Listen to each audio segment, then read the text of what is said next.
మహాశివరాత్రికి జాగరణ ఎందుకు చేయాలి? సాధారణంగా ఇది చాలా మందికి కలిగే ప్రశ్న. శివరాత్రి రోజున ఎందుకు జాగారం చేస్తాము?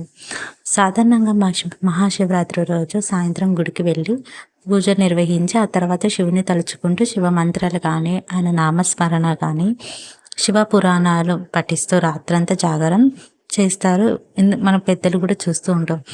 మరి అయితే రాత్రంతా శివుడికి మేల్కొని పూజిస్తే ఏంటి లాభం అంటే, మనం అనుకున్నది జరుగుతుందని అంటుంటారు. కానీ రాత్రంతా మెలకువగా ఉండటానికి కారణం ఏంటో తెలుసా? మహాశివరాత్రి సమయంలో గ్రహాల కూటమి కూడా మారుతుందన్నమాట. ఎందుకని అలా అంటే, మనం నిటారుగా వెన్నెముకతో కూర్చున్నప్పుడు గ్రహాలు అమరిక కుండలికి శక్తి వలె మన ప్రాణశక్తిని పెంచుతుందన్నమాట. అందుకని మహాశివరాత్రి రోజున రాత్రి నిద్రపోకుండా మేలుకొని కూర్చోమని చెప్తారు. మన వెన్నెముకను సరళ రేఖలో ఉంచుతాం కాబట్టి మన శరీరం, మనసు శక్తి స్థాయిలు పెరగటం ప్రారంభిస్తాయి.